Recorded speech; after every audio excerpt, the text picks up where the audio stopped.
2016 Cumberland County Commissioners Workshop meeting. Please stand and join me in the pledge of allegiance by saying, I pledge allegiance to the flag of the United States of America and to the republic for which it stands, one nation, under God, indivisible, with liberty and justice for all. I'd like to call this meeting to order at this time and open up the floor to public comments.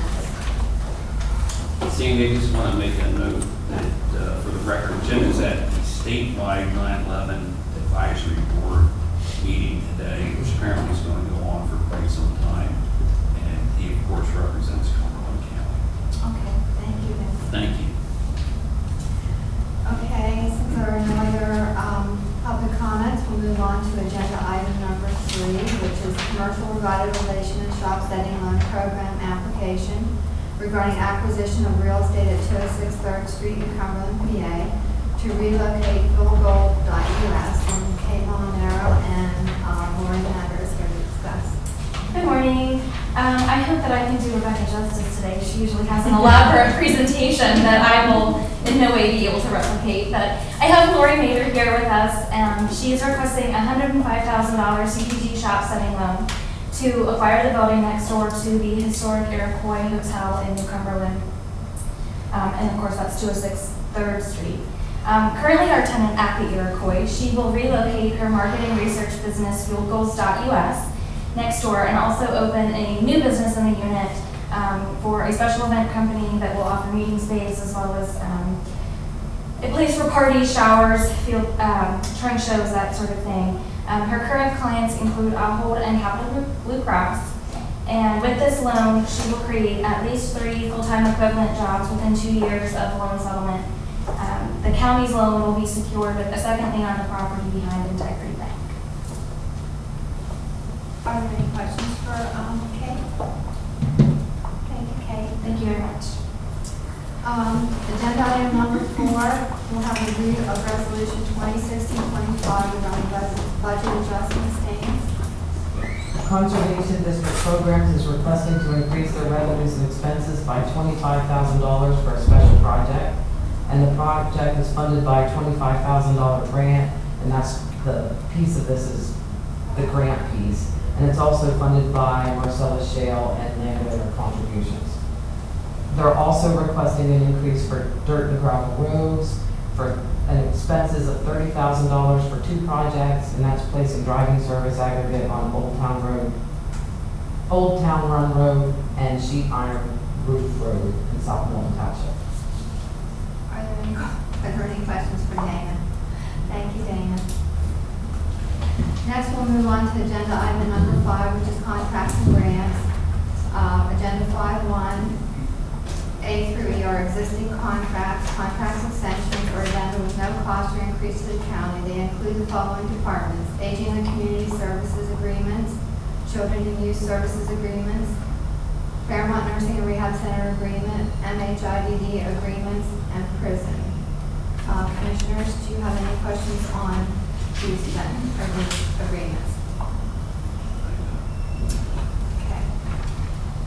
Hearing none, we'll move on to agenda item number 5.2, which consists of new contracts, vendors, services, grants, and contracts with increases and decreases to the county. We'll begin by calling on Christine Bowden from Aging and Community Services to discuss the 3 agreements. Christine? Good morning. We're asking for approval for our 16-17 homeless contract with Carlisle Care, Safe Harbor, and Maranatha.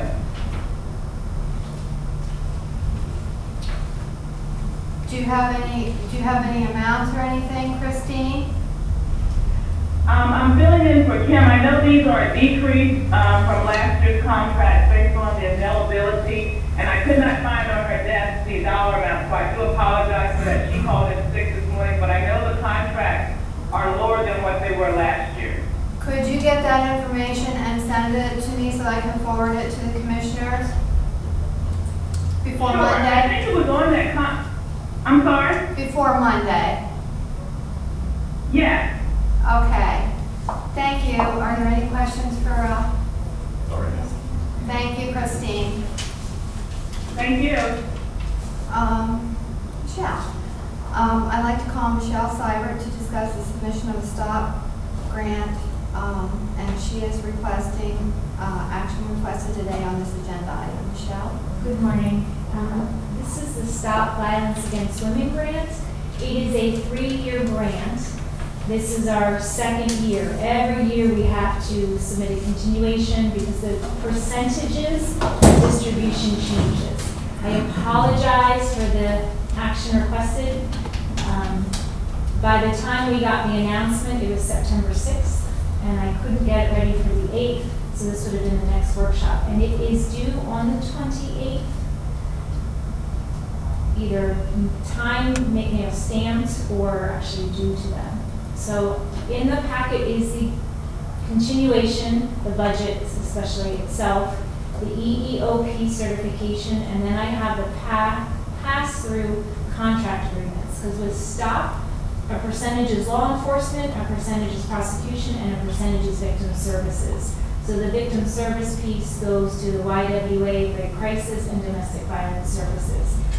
This year, the second year, the only difference is the percentages were increased for law enforcement and prosecution, which benefits the county, and slightly decreased for the victim services.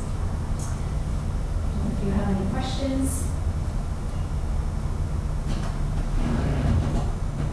So action is requested, though, our next meeting is the 26th. Is that not? Correct. I just wasn't sure if it could be signed prior to the 28th, and if it can be, then it can wait until Monday, and I can make sure I get it on Tuesday.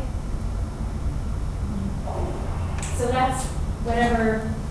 Yeah, I understand the timeline here. I know we've had a discussion before. I'm happy to make a motion today, so that you have ample time to get it there. You're familiar with our standard practice. I understand this is exceptional, so unless there's an objection, what's your No objection. It's a zero cost to the county. I doubt Jim would object. Yeah, Prefer 3 of us be here. that's a good point. Refer to your choice.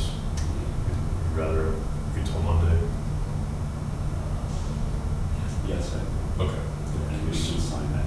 Okay. If that doesn't cause a problem. Nope, I'll chase after you on Tuesday. If we had to do it today, no issue. I just prefer to have. Okay. And I see what you're saying. No. Okay. Thank you. Thank you. Next, I'd like to call Ryan Simon to discuss the 2 agreements for drug and alcohol. Ryan? Good morning, Commissioners. The first, for Gadenzia, it's an addendum to their inpatient agreement.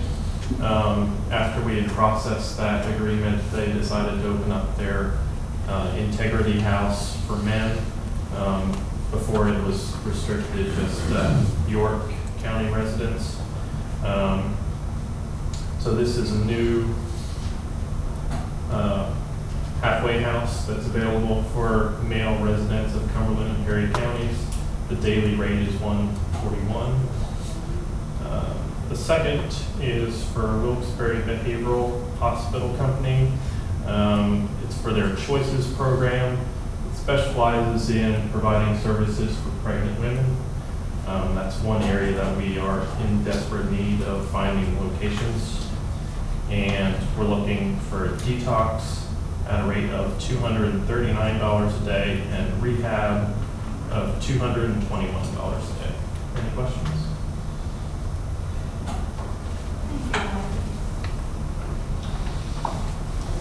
Next, Frank Durham is joining us via video teleconferencing to discuss the 2 agreements for facilities management. Brent? Good morning, everyone. The first request of the contract request approval is for Integrated Engineering Solutions to provide professional services for engineer design specifications for the replacement of cooling tower steel beams at the courthouse. The scope of the work includes a site visit, structural design, steel drawings, mechanical, electrical drawings. They will attend a pre-bid meeting, review shop drawings and submittals, and attend a startup meeting. This request is in the amount of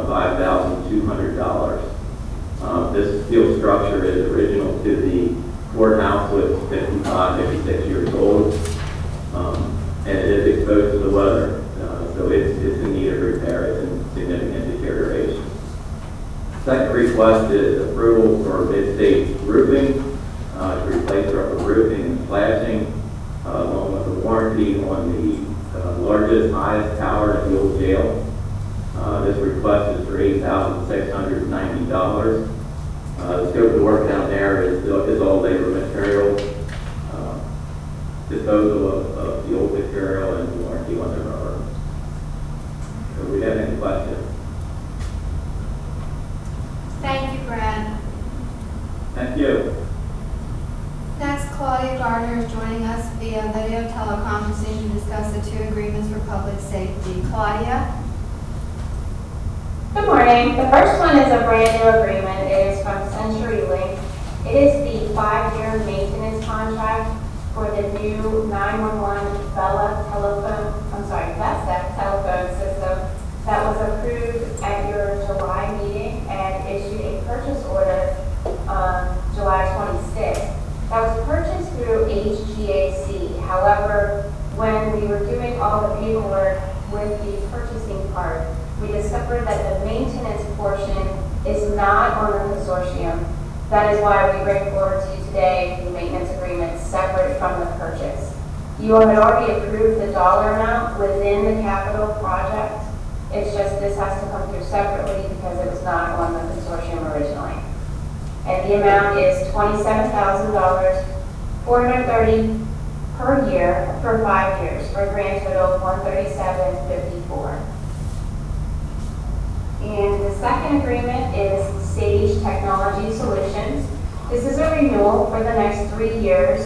This covers the maintenance and preventative maintenance for all of the audio and visual equipment throughout our building for situational awareness.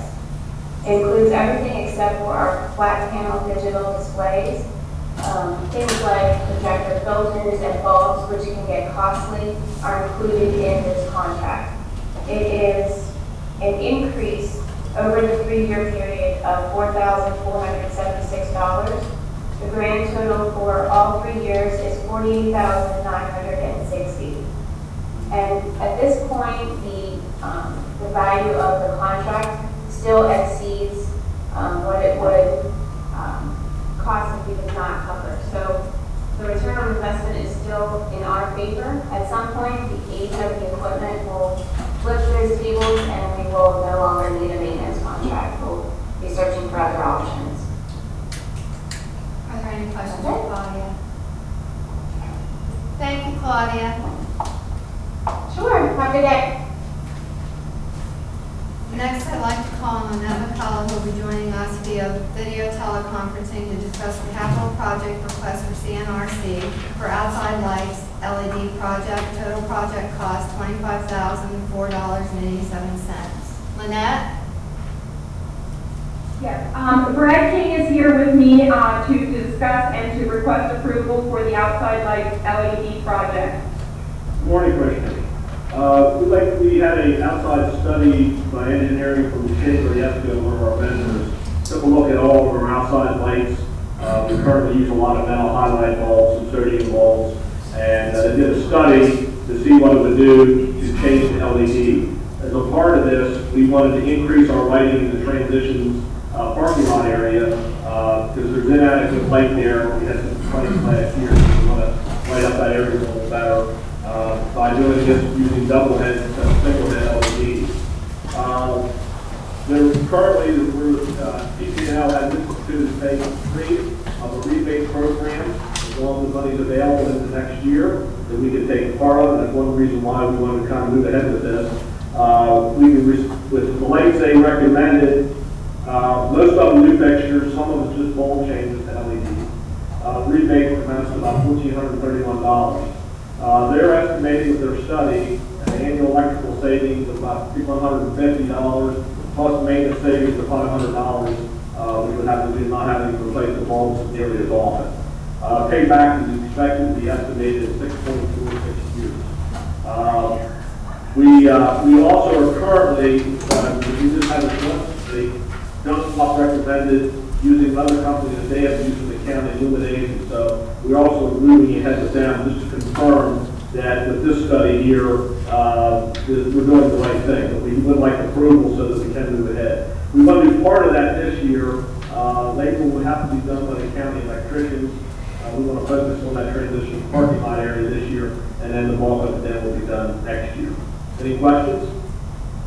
Brad, one question. Can you get one of those LED lights for over your desk? You look like an FBI informant. I expected the voice.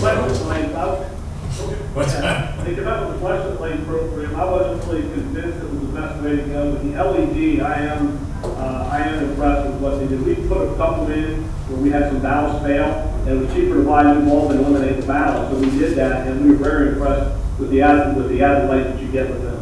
Excellent. Any other questions?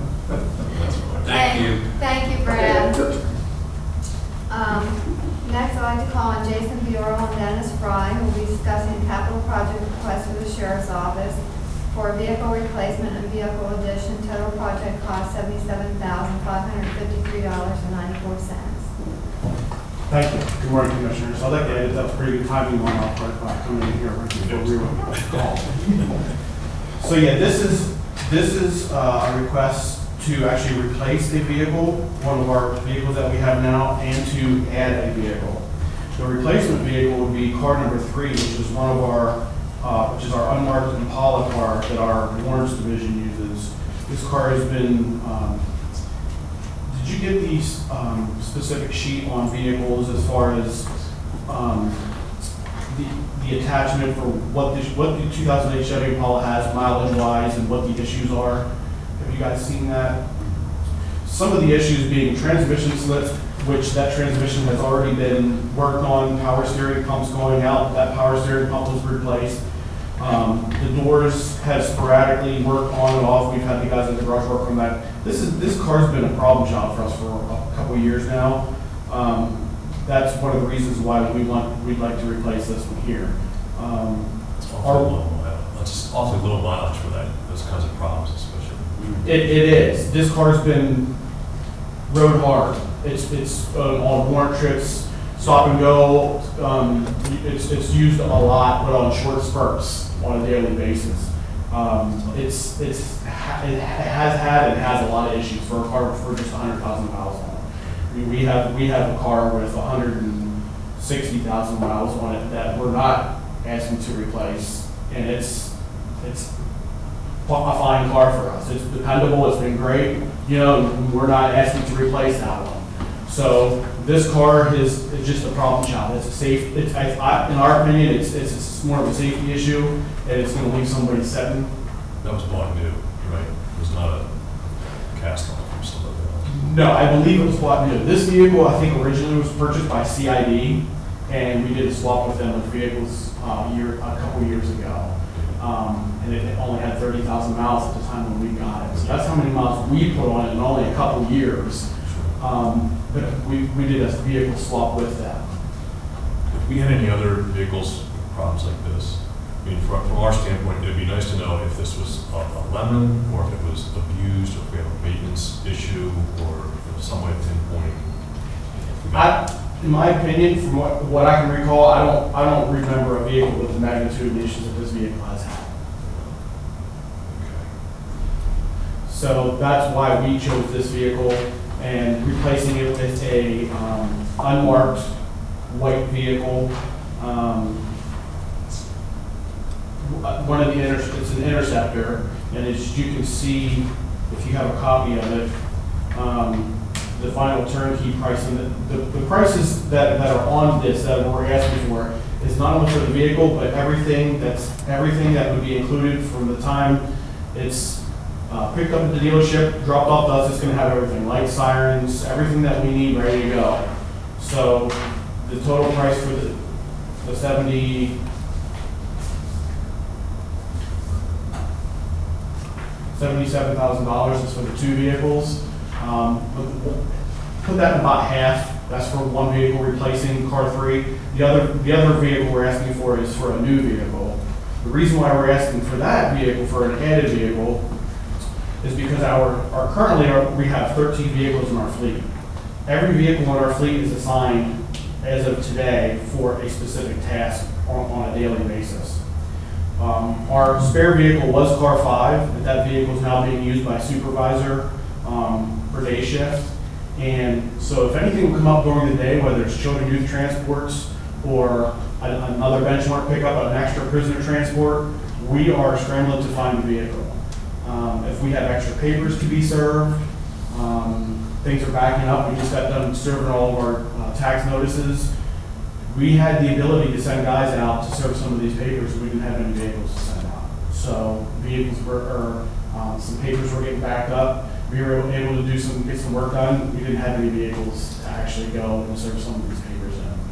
So it's beginning to be an issue. It's catching up with us where we don't have the amount of vehicles we need to do some of our daily work. This is in no way driven by the fact that we're going to have an SRO at Big Spring now, is it? No. This Sergeant, or Corporal Fry, actually, we talked about this issue, and we can see this, we have seen this probably for about the last year becoming an issue. And so we sat down and talked about it and said, okay, we need to come up with some type of a plan going forward, not just this year, but what are we looking at? How many vehicles do we need? What, and obviously we're not just going to ask for 5 more vehicles, but we need to come up with a long-term plan on how we can come up and solve this problem. So we sat down and talked about it, and Corporal Fry actually came up with a 5-year plan of, in the next 5 years, what are we looking at? How do we, how many miles do we put on these vehicles average, particular vehicle based on their assignments? And so Corporal Fry worked on that and came up with, okay, this is the amount of mileage we put on these vehicles, and we looked over the next year, and a 5-year plan. The next year, what vehicle is going to have high mileage on it, to replace or maybe has some issues with it. So he came up with a 5-year plan, and our plan is in the next 3 years to add another vehicle to our fleet on top of replacing vehicle. But then the 4th and 5th year, not add any vehicles at all. What this plan does is keeps our mileage low on our vehicles, keeps our it enables us not to have to purchase any vehicles at all in year 4 and 5, and brings us up to where we need to be in our opinions as far as being able to do our daily duties and have vehicles during the day to accomplish our duties. I was under the impression that we had this discussion about 2 years ago, I think, when Ronnie brought us a vehicle request. And Dana, I don't know if you remember or not, but we talked about having a capital replacement plan for all those vehicles. So did we not have that before now? Ronnie, the sheriff's office has always been absolutely excellent at having the 5-year plan and implementing it. But around 2012, when we kind of said hold off on things, they kind of ended that plan. So what they're doing is reestablishing their 5-year plan and getting it moving again. Yeah, I'm sorry jumping in. The sheriff came to me specifically, and I got with Danny and said, the sheriff wants us to look at this 5-year plan again and come up with something. And I think it was actually he actually discussed something with Dana about, hey, our vehicle problems, what our situation is. And that's when he came to me and said, we need to come up with a 5-year plan because we need to address this, because he saw the issues that we're running into. The sheriff and I have been discussing it continually because it is. Do you know if the chief clerk's been involved in those discussions? Is he aware? Yes, we've had some discussions, not as in-depth as Ronnie and I have, but Larry and I discussed it also. And I believe that the sheriff has discussed it directly with Larry also. Okay. And with these 2 vehicles, with this amount that we have here, like I said, that's full equipment, everything ready to go. These 2 vehicles here are actually on hold right now, and they're co-stars. The one vehicle replacing car 3 that is on here actually is a 2016 model, which is a leftover. Right now is a good time to hold vehicles, to purchase vehicles, because there's leftovers sitting around, especially 2016s. So this vehicle here is not only a co-star pricing, but also is, I think, a good deal. I think they came down on the price with Sheriff Anderson to actually give us even a better deal coming down off of the co-star's price. So it's not like I don't think the sheriff just went to a dealership and said, hey, just pick the best vehicles in the lot and let's take these. It was actually looked at, studied, what can we do, what can you do for us? And I mean, I think the vehicle the vehicle replacement car 3, you know, the total price before all everything's added in was $28,000, which for for the police interceptor is a pretty good price. That has body armor on the side of the doors, that's standard in those vehicles. I mean, it's a police vehicle. It's a very good vehicle. And it's kind of like the 2 black ones we have now. Not to change the subject, but since we're mostly doing prisoner transport, is that level of vehicle really appropriate for the? What do you mean by the level of vehicle? Well, you're talking about all the levels of protection and everything. Basically, we're shuttling prisoners with this, right? No, this vehicle would be used, this particular vehicle here, this unmarked vehicle here would be used in warrants out in the field. Oh, okay. Shuttling prisoners, but also knocking on doors, getting Right. bad guys out. Yeah, So it could be a plethora of things. Guys running from you, barricade yourself behind the vehicle, who knows what. I get it. Um, That's whatever. So, Yeah, anytime we're, anytime we're undertaking an expansion like this, commissioners have to say, how does this fit into the capital budget? So Larry had briefed us on anything on this. So, the expansion of that fleet obviously has an impact for us. sure. That's why I was asking about the departments. Okay. Jason, do you have like a 5-year plan written? Yes. Okay, could you make sure that Larry and the commissioners get a copy of that? Absolutely. Yep. Great. Thanks. Thank you. I'm not a mathematician, so I did the best I could. These 5-year plans are common amongst municipal rules and ordinances. It's very difficult too. We found it very, projecting, what the mileage is gonna be and where the vehicle's gonna be at, and it was challenging. It wasn't just that we just didn't throw it up there and say, okay, we actually did percentages for each detail, depending on where the car's assigned to. So we didn't throw 10,000 miles on each car and they had it, per year. We actually have specifically, an area of how many miles we use depending on what it's assigned for. Who handles the maintenance of these vehicles? Our garage, our guys, Our yeah. guys do that. Yeah. Is there a particular plan these vehicles follow? Preventive maintenance, Preventive that kind of checkups. thing, or is it just? They do the inspections and such, and if there's any issues that arise, and if there's anything that comes up, as far as you say, preventative maintenance, So are they on a regular cycle other than the inspection, are they on a regular cycle being that? Tires rotated? oh, yeah, oil change? yeah, absolutely, yep, yeah. Okay, yeah, if you could just supply that, the master plan as it were. Sure. For replacement and such. Absolutely. Just get that to you, Sandy? Yeah, and then I'll make sure that the commissioners and Larry get it. Sure. Okay, any other questions? Yes, thank you. Thank you. Next, Lynette is joining us once again to discuss the bid opening results for CMRC for dietary paper and plastic items at Paramount Nursing and Rehabilitation Center, as well as request to authorize re-advertising for bids for the dietary paper and plastic items. Lynette?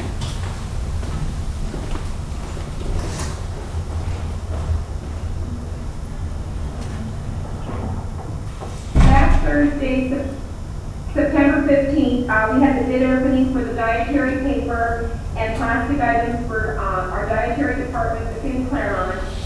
We received 2 bids. However, neither of the bidders were able to either provide the products that we totally needed or did not have all of their bond documents in order that passed through the legal review, through Keith's review. So we are recommending that both of the bids be rejected, and we would request at your permission to re-advertise the bid to see if we can get anything, any more bidders, as well as getting full bids that are what we need from these vendors. Are there any questions for Lynette? Any questions? You're okay with action on Monday for that, Lynette? You under any time, you under any timeline with the bids? Do you, is Monday action okay? Okay. That is fine, yes. All right, Not a thank you. problem. Thank you, Lynette. Next, we'll move on to the Commissioner's Liaison Reports. Commissioner DeFilippo? Yes, the Western Cumberland County Council of Governments met several days ago. Corey Adams, the Cumberland County Association of Township Officials, was there, invited members of the COG to attend the 101st Annual Convention, which will be held on Thursday, October 6th, which I believe county commissioners will be attending. Dave Parsmore mentioned that Act 60 extends volunteer fire and emergency medical services grant program until June 30th, 2020. Guilford Township and Franklin County held an electronics collection in September, where Newton Township is considering having a collection in October. However, they're concerned they won't have enough time to notify the residents. Jeff Kelly reviewed the Cumberland County packet, mentioned that our planning department is updating our future land use map, and that each municipality will be receiving an electronic version of its own map for review. There is a Western Planning Outreach meeting scheduled for October 11th. And there are also plans to form a Cumberland Construction Coordination Council, which would consist of municipalities, PennDOT, Norfolk Southern Railroad, utilities, and sewer and water authorities. Goals will be to help coordinate construction projects to ensure safety, mobility, and cost efficiency. This is some new business. Gary Myers was there. He introduced himself as soon to be new executive of CapCog. And Simonetti will be retiring in a year. Gary has 42 years of state and municipal government experience. Most recently, he was manager of Susquehanna Township. And that is it for the CapCog. There was a library board meeting. Big items there. They approved a decision to request a tax increase for the library tax. Discussions are ongoing right now. The library is also planning a countywide staff development day on Wednesday, November 2nd for all library employees. And library is was officially notified by the Commonwealth Libraries that its application for LSTA funds will be awarded. Cumberland County Library System will receive $50,000 to test out lending of mobile Wi-Fi hotspots to the public. That's pretty much it for the library, and that's it for my reports. Thank you, Commissioner DeFilippo. Commissioner Eichelberger? Okay, just briefly, Planning Commission, comp plan continues to move forward. Public input component is next up. And we have the dashboard of monthly activities, which I generally provide. Get my hands on that also. That is just an update of all the many initiatives that the planning department is underway. MHIED, we had the advisory council meeting last week, and had an interesting briefing from one of our caseworkers regarding cross-departmental systems providing mental health services for children. So there's a lot of interconnections and steps involved in that. So it's just an interesting background that we received on that. Also, a little bit of discussion regarding observances for the upcoming Mental Health Awareness Week in October. There's been a Campbell individual at Perry County Courthouse. I don't have the date with me, but we do have flyers and we'll post some of those around as well, trying to encourage attendance at those. County Development Corporation met this past week. All three commissioners were in attendance, so I think I really need to do briefings there. Major announcements, lots of things going on, lots of business. And also this week I attended the annual picnic, the CapCog. Nice opportunity to let those folks see Cumberland County representative and know how supportive we are. As mentioned, they're undergoing transition there. Gary Myers, I think a lot of years has taken over there.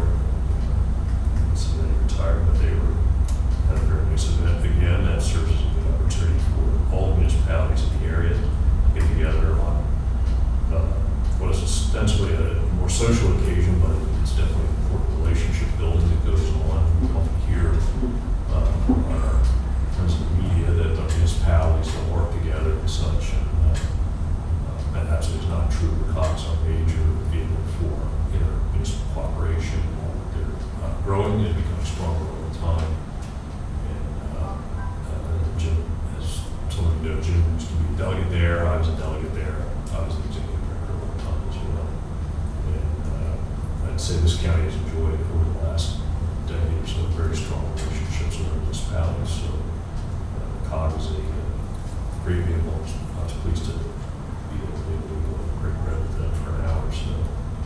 And just explore our friends in the meeting and maybe take a little more interest in what our council of governments is doing. There's a lot of potential there.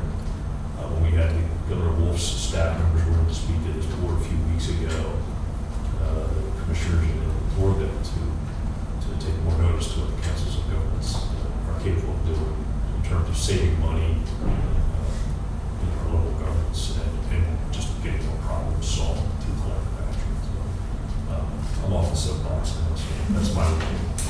Thank you, Commissioner Weinberger. Next, I'd like to report that executive sessions were held on September 20th, 2016 at 11 o'clock a.m. and September 21st, 2016 at 10:30 a.m. regarding personnel issues. I would also like to request an executive session to be held directly after this meeting regarding personnel issues. Is there any other business to bring before the Board of Commissioners today? Hearing none, we are adjourned.